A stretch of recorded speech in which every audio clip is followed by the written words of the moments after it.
Hello, my name is Frederica Tapanwe. Welcome to my podcast, Debunking the Myth of a Superwoman. In today's episode, I will be having a conversation with my daughter about how I showed up as a supermom unscathed and how that looked through the lens of my daughter. Come on and join the conversation. Hey! Welcome again. This is a special episode. This is with my daughter Ashaya Mabe. Hey, Shaya. Hi. So today we're just going to chop it up, just talk about that mother and daughter relationship as I showed up with those superwoman persona and how it looked like through Shaya lenses. So we're just going to get right into it and just see what that means. A lot of mothers, a lot of daughters, they just try to figure that out, and we just want to kind of explain to you and share with you what we did with all those different components that I was dealing with, that victim mindset, so on and so forth. Mm-hmm.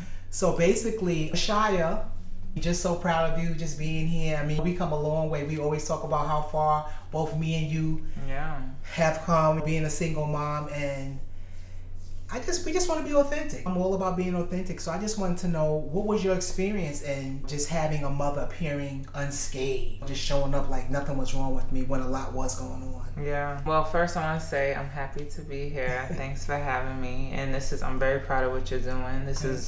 I think this is so important, not only for you, in your process, but I think just for mother and daughter relationships all around, to have a space that we could talk about it and dissect it. So what is my experience about having a mother unscathed? I think I normalized just not feeling emotions, and when I felt emotions, I really thought something was wrong with me.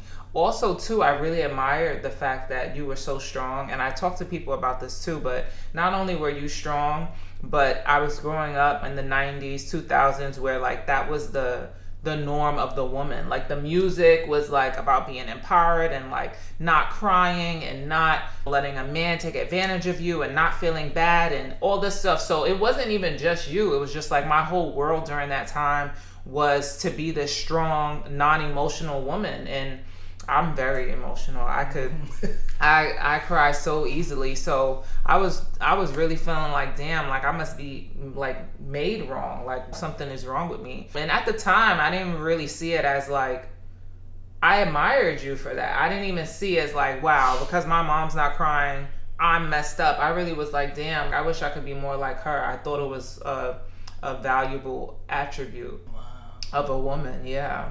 So at that time, during that time in your younger life, you didn't realize that I was even going through any kind of pain? No. Wow. I truly thought, especially until you told me as an adult, but I truly just thought like you didn't cry. I thought you never got sad. I thought you just kind of took everything on the chin and just moved along. Wow. So I was trying to find a way to be like you, to do that.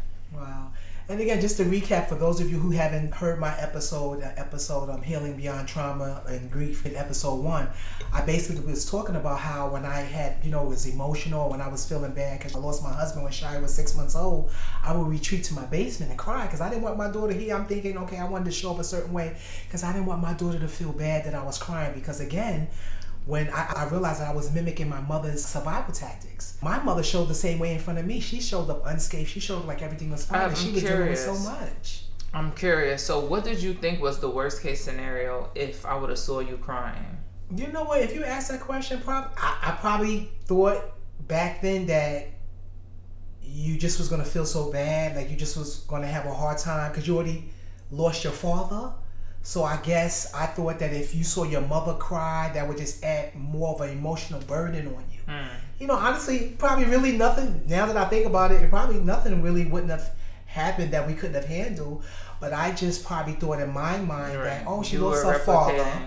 So I didn't want to put any extra burden on her by seeing her mother crying, then just having that emotional toll on you. Yeah, and meanwhile, it turned out that, I don't want to say that it was completely emotionless for me, but I had no real feelings of loss about losing my father because I never knew him. Right. So the whole time, I think you were thinking about that situation from your perspective as an adult. Absolutely. But I was a child who was 6 months old. I had no idea of the gravity of this person and who they meant to me and who they were. So excuse me, even when I was growing up, I felt bad that everybody would be talking to me about how great this person was and how much we look alike and how we're similar, and I had no context of who this person was because I was so young. So if anything, I felt like more of a disconnect. Like I feel like I would have understood more if you told me why you were crying about this person that you loved and that you were married to. I feel like that would have actually made more sense to me.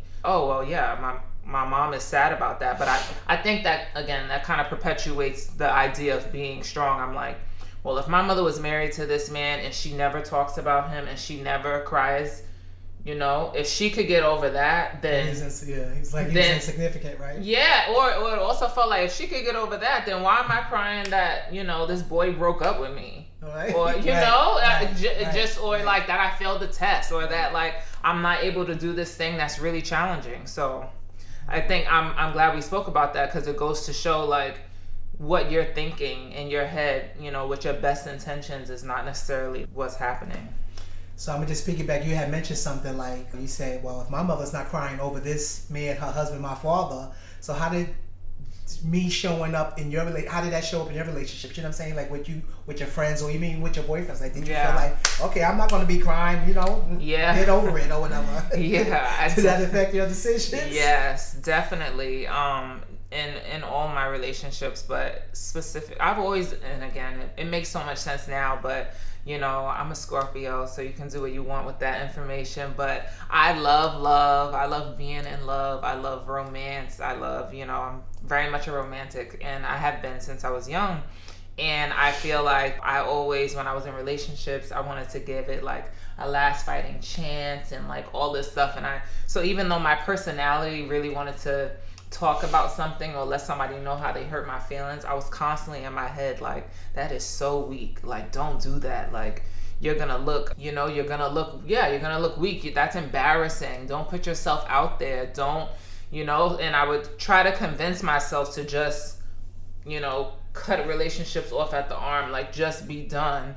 And I was having two conflicts because I really didn't want to end it that way, and I was upset that it was ending. So yeah, that's something that I tapped into recently, just kind of like owning my process and owning, you know, my emotions, however they look like. They don't really have to look like anybody else's, they're mine. And yeah, really just taking pride and ownership in that. But I say all that to say, yes, again, for a long time I was trying to mimic you and other women, like I said, that I grew up around, that I thought I was supposed to be. And again, I learned that's coming from generation. That's that's something that women just hold on to, especially black women. We were just raised just to appear strong. And this is what this whole podcast is about. Like, let's debunk the myth. Women, yes, we're strong, but we don't have to. There's times when we're vulnerable. Mm-hmm. I think it adds more stress to us when we just try to act like nothing's bothering us, that we don't have a bad day, that we don't need help. You know, we do. And it's okay to show that. It's okay to say, well, today I'm having a bad day. And especially with our children. I was speaking on the other podcast about how I was a part of this platform in which they were talking about just, again, being vulnerable in the household. Mm-hmm. And we were talking about grief, and the one man was saying how he didn't want to show up a certain way in the house because he's the man of the household, mm-hmm. you know, and he has to show up this way and his family's relying on him, so he wanted to make sure he was emotionally intact. So if you got this man trying to be emotionally intact, and you have the woman, the wife, or the mother trying to do her part, and then now the kids is mimicking the parents, look what's happening in the house. Yeah. Nobody's talking to nobody, so everybody's thinking everybody's fine, everybody's thinking they're doing their part. Well, let me not say anything. So you see how that dynamic of trying to keep it together, trying to show up unscathed, can really cause more problems in the family unit than. Wow, that's cool. So now you said that you said that you, like, recently you feel like you're holding on. So was there any specific like characteristics of that Superwoman persona that you held on to? Let's start with the one that you held on to. I think and I noticed this recently when I was working with my mindset coach during the pandemic, but I realized I had like a perfection complex. I realized that I didn't want to try anything, and it's still something I struggle with. I'm just more aware of it now, so I know when it's happening I can kind of counteract it. But my perfection complex, meaning that I didn't want to try anything if I couldn't guarantee success. So, you know, I only did things that I knew this is going to be a showstopper. Right. Everybody's going to love this. This is going to be awesome, you know. But if it was something like very recently, I launched 2 businesses this year. And that was so scary for me because I'm like, I'm going in uncharted territory.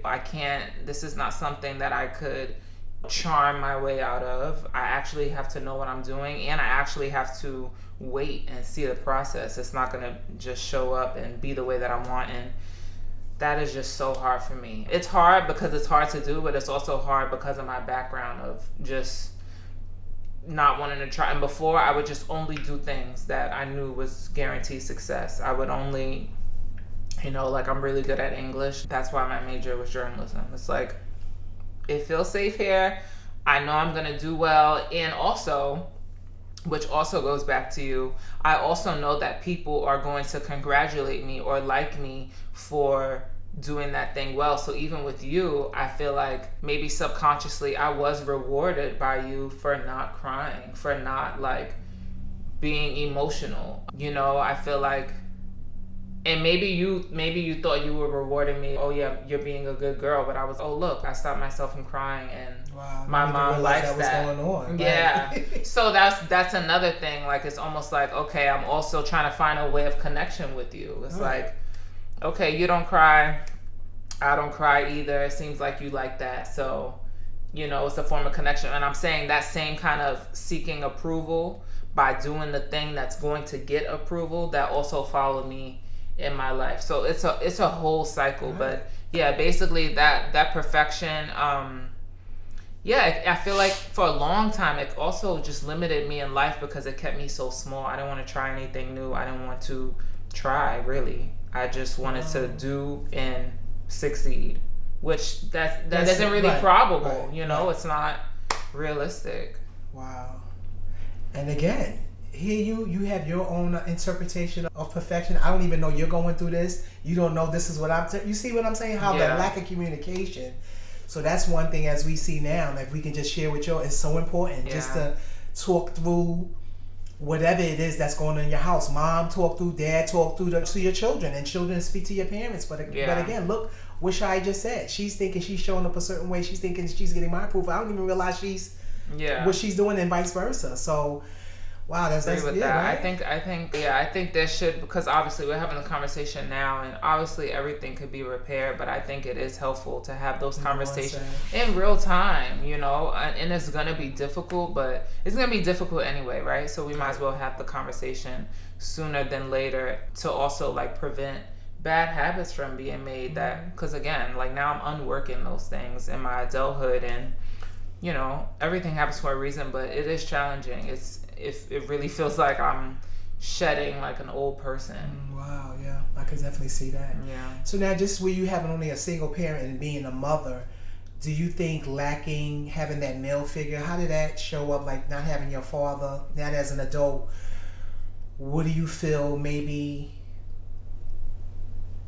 you know, might have changed your dynamics of a woman? Like, do you see things differently not having that father figure in your life? Well, you had father figures, I shouldn't say that, but not having that father in your home and just having a mother raising you? Yeah, for me personally, again, I think it goes back to when you don't know somebody, you don't know what you're missing. So personally, I've never felt any kind of lack or, you know, gap because I didn't have a father. And I feel like it's one thing to know that you have a father and they're not there. I feel like that feels like it's a different, maybe a, you know, loss or maybe a neglect, you know, to know that that person exists and you don't have a relationship with them. And I also think that if you had a father and you knew them and you had memories with them and you experienced them and then they were no longer there, that's also a different kind of loss. But I feel like to not have known this person at all, and really truly to only hear great things and to know that, you know, like I hear that my dad had an entrepreneurial spirit and he was very smart, and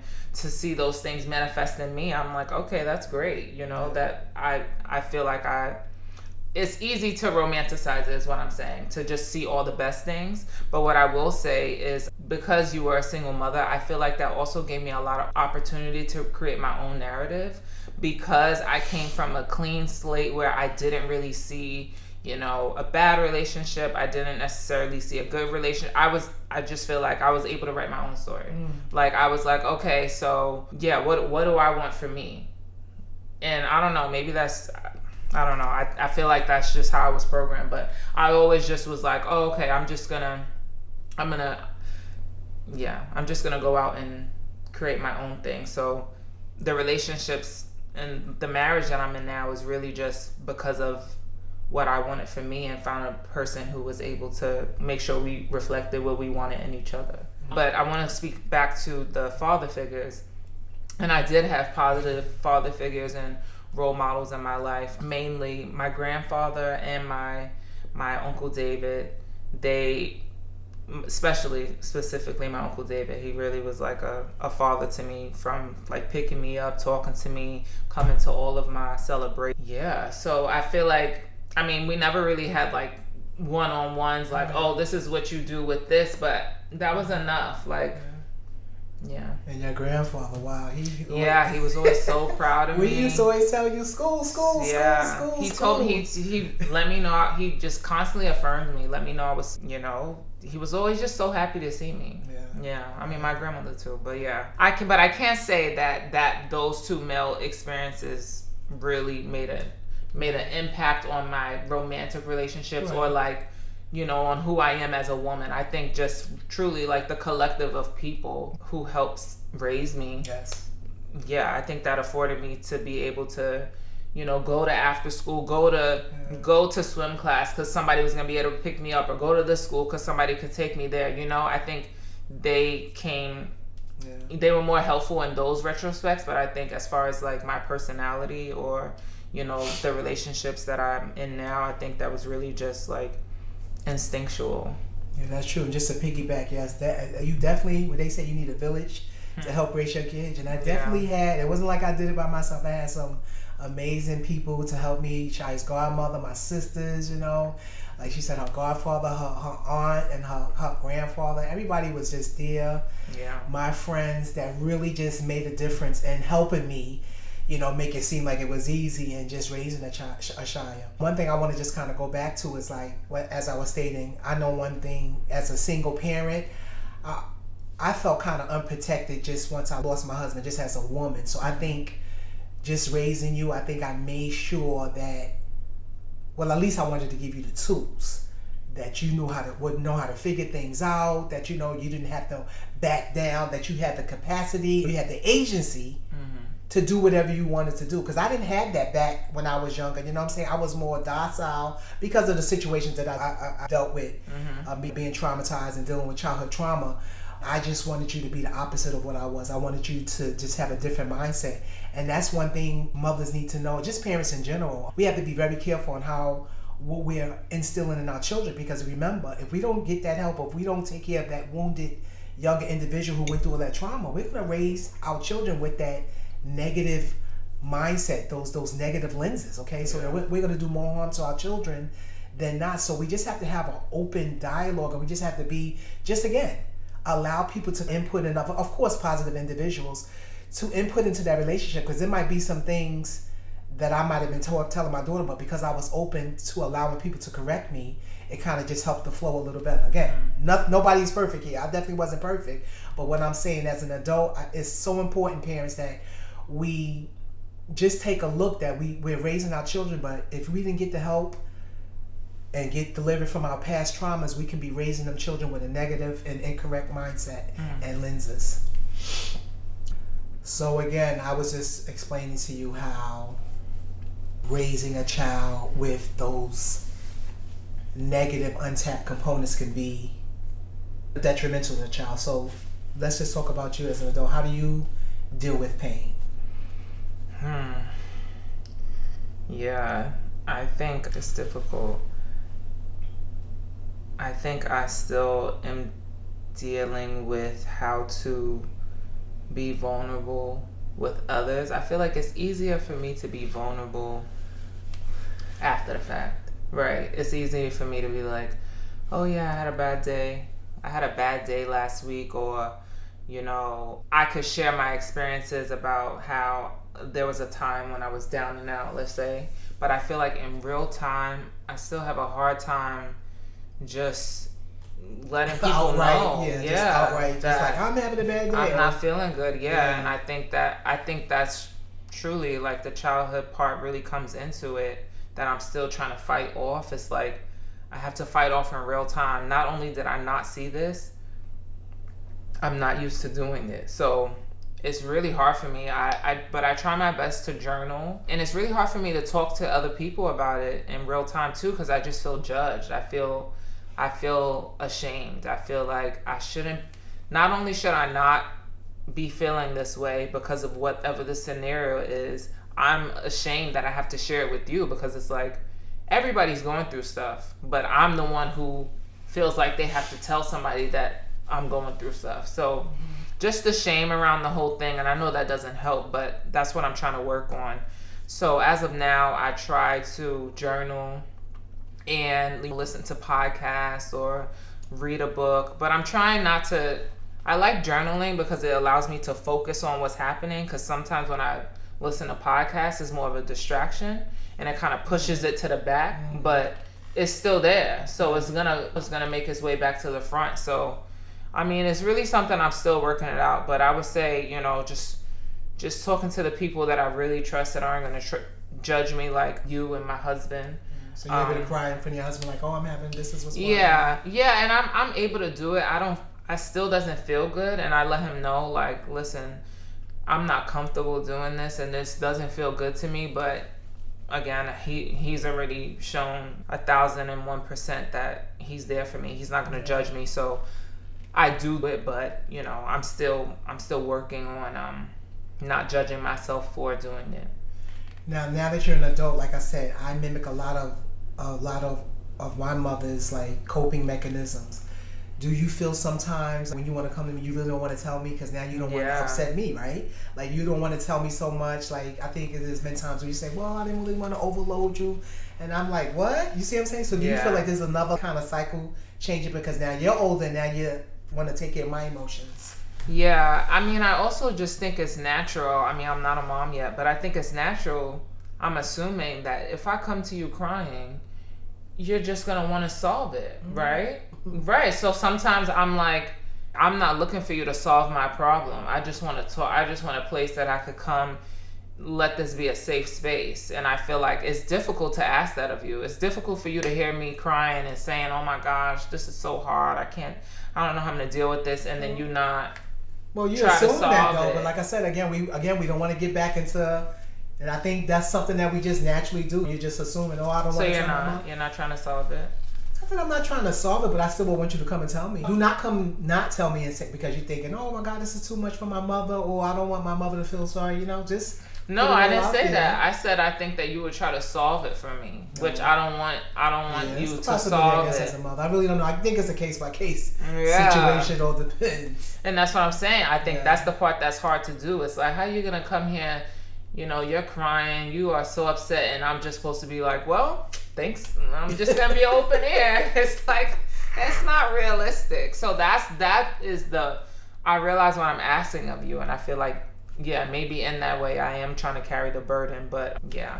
Which is why I think it'll be helpful. That's why it's nice when people have friends, because, you know, maybe they can lean on them in that way, where that person can just be an ear without any responsibility to fix it for them. So that's one thing I remember me and your godmother Iris used to always talk about, oh my God, we just want Shy to become an adult, because we just was so worried. I mean, honestly, I dealt with so much loss. It's like I feel like I was dealing with grief all my life. So I was just always concerned, like, oh my God, I hope Shy can just make it into adulthood. So now you made it into this adulthood, it's like such a big weight off my shoulder. But I guess you're not worried about you in a different way. But again, I'm just happy that what you have become. I'm happy you're in a place, you know, and again, like, God has been with us, and when we thinking that, oh my God, we're such in a horrible situation, but we found a way to make it work. I don't know if you can remember, but I used to tell you, listen, Shy, it's just me and you right now. Yeah. I'm going to get it wrong. You know, this is my first time being the mother of a 15-year-old. I tell this is people my that first all time the being a time. mother of a 16-year-old because I really didn't know. So I just wanted to let her know, like, I'm the one making decisions. Some of them might be wrong, but this is what it is, you know? Yeah, I tell mothers that I know to use that. I tell them that was one of the helpful things they used to say to me that I really couldn't argue about. But yeah, you used to say, yeah, this is my first time being a mother of a 13-year-old, and especially being an only child. It was true, and I had empathy for you. I was like, damn, she's right. All right. You know, I can't be too hard on her on this situation. But I think even those little nuggets, like, I feel like it found a way for me to humanize you, like, as a person and not just as a mother. Because now that I'm an adult, I realize that for a long time, I just thought you came out the womb as a mother. Like, not even as a human. Yeah, so everything was through this lens of my mother, and not even seeing you as a woman. So I feel like when you made those comments, it allowed me to think, wait, even if she came out the womb a mother, she's never been a mother of a 13-year-old before. So she probably doesn't know what to do, you know? And I feel like that started chipping away of like, that's the other thing, the whole parent idea. When we play into that perfection, it allows children to believe even more that their parents are perfect. Because not only do we already think that you're perfect because we know nothing else, you constantly show up as perfect. So it's kind of, you know, that whole cycle. But yeah, that was one that I was like, oh, maybe she's not. Maybe she's figuring it out. Right, because I definitely was. And another thing, I would and you parents can use it if it works for you. I was 5'11" when I was like 16, so I knew you was going to be tall. Your father's African, so I knew you was going to be dark, and I just used the things that was going on in society, and I said, well, I'm going to make sure my daughter's able to, because, you know, children deal with so many different things, bullying, low self-esteem, and stuff like that. So what helped you as far as some of the things? Do you remember, like, some of the things I would instill in you? Like, remember we used to play the game, like, let me see how high you can reach, just to make sure you're proud of you being tall? Yeah, I don't remember games like that, but I remember you would just always, you were really good at affirming me. I remember you would tell me that my skin complexion was so pretty and that you wish you had my skin complexion. And you would even say, and it wasn't just something that you said, like there were pictures of dark-skinned women in the house, and like you would give me, I remember you gave me this Alec Weck book one time, and I don't even think it was like, oh, you want to be a model. I think it was, how I took it was more like, look at this dark-skinned, beautiful black woman, and she has a book, you know, and the fact that you sought it out and gave it to me. But yeah, I remember you always say like, my Aunt Gifty was so beautiful. So then there was like people around me who weren't just famous or doing something. It was, I feel like it was affirmed in every way that my skin complexion was beautiful. So thankfully, I never really had a moment of, well, I don't want to say a moment. I haven't really had like a, you know, like an insecure time with that. I remember one time I went to a new school that was like predominantly white, and there was a couple of dark-skinned girls in the class, and because that dark-skinned girl wasn't being affirmed, I remember she tried to make me feel bad about my skin complexion. So there was like a week or two that I was feeling bad, and I remember specifically you had picked me up from school and I was kind of like drooping, and when we got out the car, you were like, you have to stand like this, like stand and walk, be proud of your height, be proud of who you are, like, wow. Yeah, and you kind of like stood like that. You stood like that and like walked to the door, and I remember watching you. Oh, okay. And I remember being like,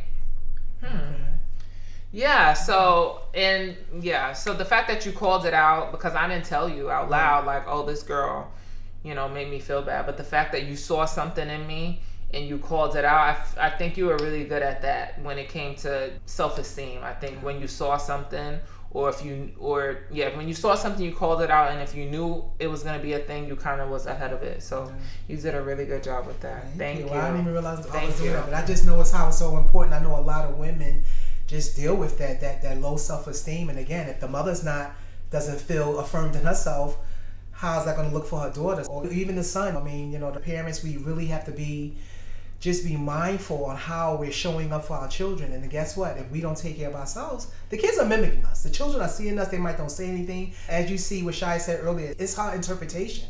And I didn't even realize she was interpreting my ways. Again, it wasn't healthy. Thank God that I kept communicating with her. We was able to kind of figure it out.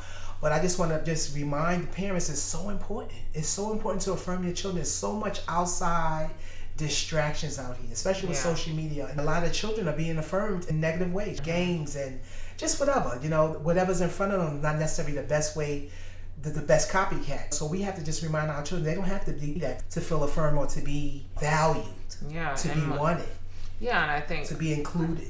I think another point too is, just realizing like however your emotions come up for you or however your emotions come up for your child, like even though it might be annoying while they're doing it as toddlers or they might, be yelling and screaming, I think it's important to find a way that you can connect with them. Because even from young, right, if you're constantly telling kids stop crying, who knows how that can manifest in their life as teenagers, as this. So I think it's more important to get to communication. And I know that, like I said, understand that's difficult to do when you're a child, when you feel like your toddler is just acting up. But I feel like we have to speak the same language. We have to find a way to figure out what are they trying to express. Like, do you do this? Is this kid responding this way because they think that they're being left behind or they're being abandoned or they're not getting attention? And then once you find out those things, then we could actually talk to the root of the problem. The whole point, I think, the communication between parents and children, that'll help. Because like you said, when you gave that example of the mom's doing this thing and the dad's doing this thing, if everybody has their own situation of what's happening, nobody's talking, that's kind of how everybody creates their own emotional dynamic that isn't really helpful to anybody else. So yeah, that's important. That was a really good point. Now, what about like some children, they are adamant but not telling their parents nothing? I'm not telling them how do you recommend a parent just get around that? Which I get, no one wants to share everything with their parent, but I think for one, I think the parent needs to really take an inventory about why the child is doing that, right? Like what role did the parent have in that dynamic that the child is like, I'm not talking to you under any circumstances. And I think if they truly want to make it a safe space and not just like a safe space to talk about a situation, like this needs to be an ongoing safe space.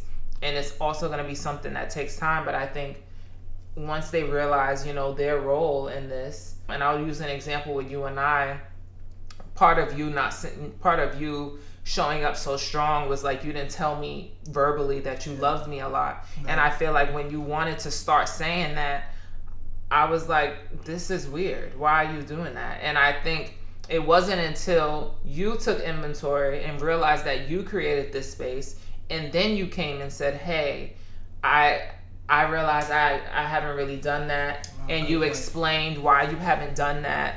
And you took responsibility for how that might have affected me, then I'm a little bit more open to seeing your point of view and maybe meeting you there so we could repair it.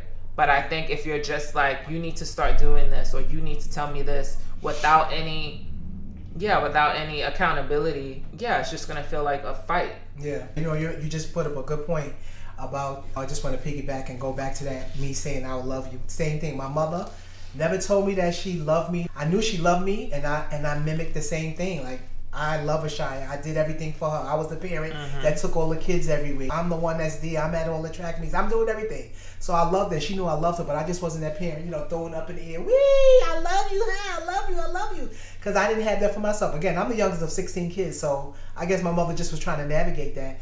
I come from a family that we wasn't really huggy, lovey, that type of situation. So at a point, I was showing up in her life in that way, not me verbally. And she would say that because like she would see her friends. Because that's what I think I started seeing. I started seeing her friends' mother saying, "Oh, I love you." And I think I might have saw you look away. And then I had started a conversation with Shai, like, how does that make you feel or whatever? And then she told me, I know you love me, this, that, and the third. So I guess started doing it. Just started, communicating that to her. Like she said, as a result of me doing that, it made it easier because I initiated it. And so. But I want to say it still took some time. Oh, absolutely. And it's still, I think it's still a little uncomfortable because I'm just not used to doing it. I'm not used to doing it, and now it still feels like a little bit of. not forced. It just feels like a little bit of catch up. It feels like because it didn't happen. Yeah, like why? Yeah, it's just not. Are you just saying it? It's like it's creating. Thing? I'm not just saying it. Yeah, I don't think you're just saying it. I think it's just kind of creating a new habit when we're so old. You know, not old people, but you know, like not kids. Yeah, like for I normalized that, and I don't know. It just feels weird for me. That it feels weird when I'm 29 years old. Like I feel like at that point that should just be something that rolls off the tongue. But because we started doing it so late, wow. Yeah.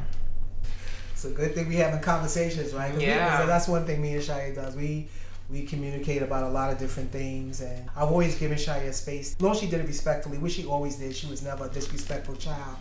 But I always just gave her the space to just talk about what's showing up for her, and I've learned a lot from it. And that's another thing I think a lot of parents have a hard time just because they're in that parental role. Mm-hmm. They thinking, no, you listen to me. Yeah. Like children they have some gems, you know, and I've learned a lot from you. And I've told you that before. I've learned a lot. And I thank you just for sharing with me and pushing me. Like my daughter, I'm showing up here like this because my daughter encourages me.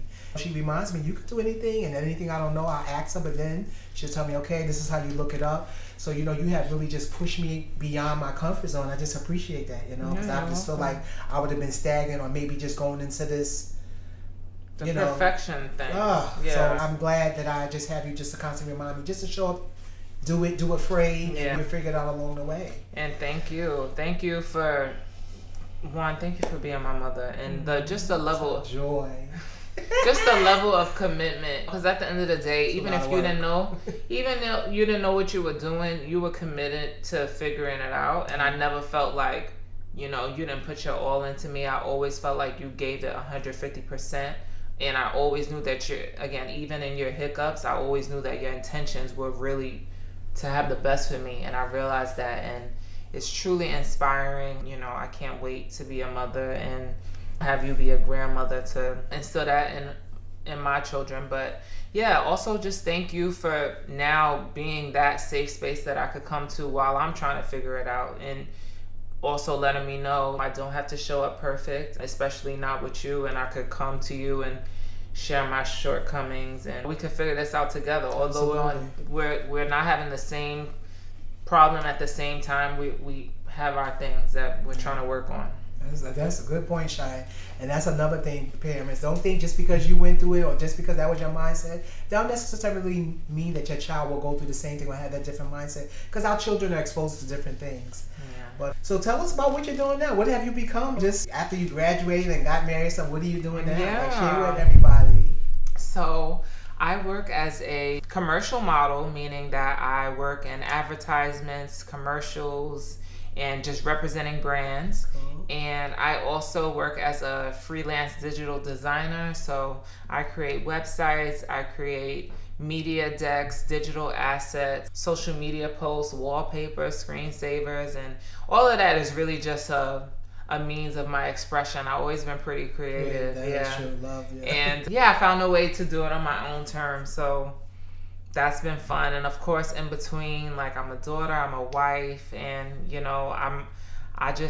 I'm outside enjoying New York City, sharing my version of my life through my world. I'm having a lot of fun, I will say. Yeah, cool. And I'm definitely having fun having an adult daughter. So we do a lot of things. We have Mother Day, and we do crazy things. But again, it's just a part of us just making memories and just taking life one day at a time as we follow the purpose that God has for us. So Shia, it has been awesome. Yes, okay, I'm sure there's gonna be a part 2 because Yeah. I'm sure once we get to hearing the response from the individual, they'll probably and feel free. Anything else you want to hear, let us know. Yeah, we love to do more. Yeah, we definitely would mind doing a part 2 of the mother-daughter conversation. Yeah. Yeah. So again, thanks for showing up and just continue on this journey, y'all. It has been a joy. I'm glad I showed up.